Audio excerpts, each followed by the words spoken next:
Hi, I'm East Nazar, and I'm here with Mr. Paul Mezick, and here we are doing our third segment of this program. Okay, Mr. Mezick, you're in Austria helping to patrol some of the German towns. I assume that was by motorcycle? Right. Okay, tell us a little bit about it. Well, when I went to Vienna, Austria, it was to become an MP, military policeman. And while I was there, I had the pleasure of getting to work with some of the best veterans of the war that had come about by the fighting of the Germans.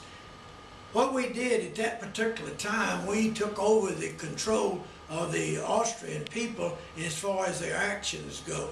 And we was on patrol for 3 days a week, and then we was off 2 days, and then we were back on patrol for the rest of the time that we was in for that particular week. But the thing about that made it so interesting, that we got to know a lot of the German people, because they were really nicer than we had been led to believe. So therefore, we was able to learn a lot about them by being cordial to them and learning as much as we could about them. When I was in Austria, I rode an old 45, which was the smallest motorcycle that they had, which was easy to control, but it was more or less just like going on a field trip, because we was riding those things all the time, just more or less for the pleasure.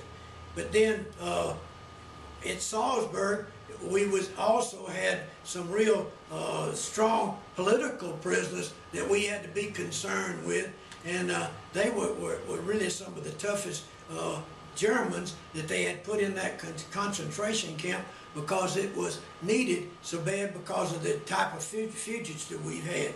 So when we got through with duty each day, then we knew that we had a lot we had to do in the future to ever get them to come back to the American way of thinking, and that's what we started working on. But they were good people, and therefore they wanted to get away from the war and get the war over with and become the good citizens themselves that they were capable. And after Hitler was dead and gone, then the people was proved that by today. They're some of the best friends that we got, and the economy and everything has helped them to become better. And today you'll find that it's more rewarding than it was when we was having to fight them.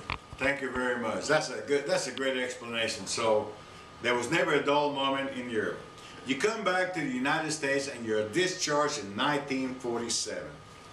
At that time, after you were discharged, you went to a vocational school on the GI Bill.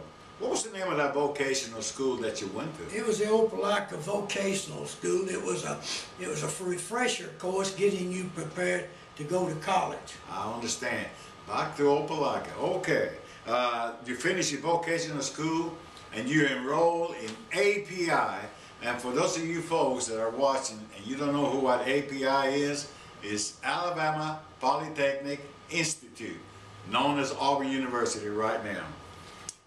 You enrolled in API in 1947. During your college career, you did not play football. And what was the reason you didn't play any sports in college? Well, when you only weigh 126 pounds, you can't throw your weight around too much. So, and then Auburn began to get some pretty good players. So what we got more interested in was sporting the Auburn team. So we'd go out and practice through the weeks and encourage the players, and we would learn who they were and how good they were, so as to help to get them more acquainted with the Auburn situation. So as they got older and became better, then Auburn began to do better and on the field. So you see what happened just last year. Exactly. We was able to win the national championship. That is correct. That is correct. So you're a true War Eagle fan. War Eagle. Okay. I knew you were familiar with the Columbus school system, and so you applied in 1950.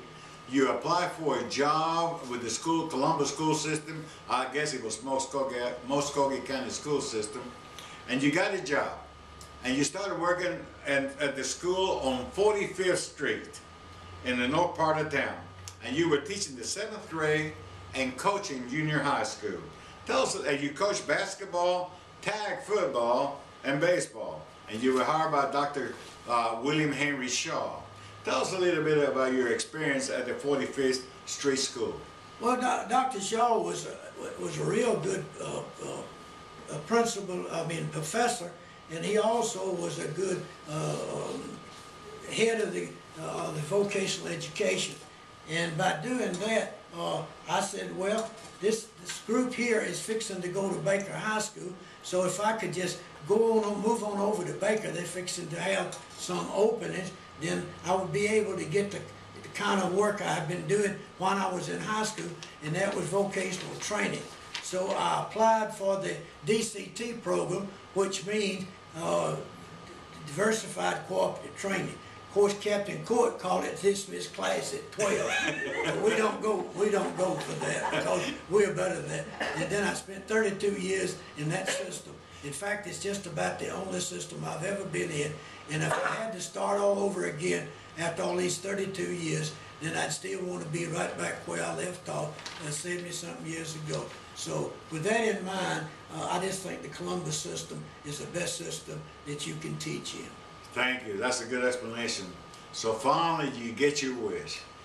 In September of 1951, you come to Baker High. But also, before you came to Baker High, you had this old buddy that you met at API that was looking for a job. But he didn't play any sports at API either because he was playing professional baseball at Opelika. And you told, you know, when you ran into him, he said to you, he says,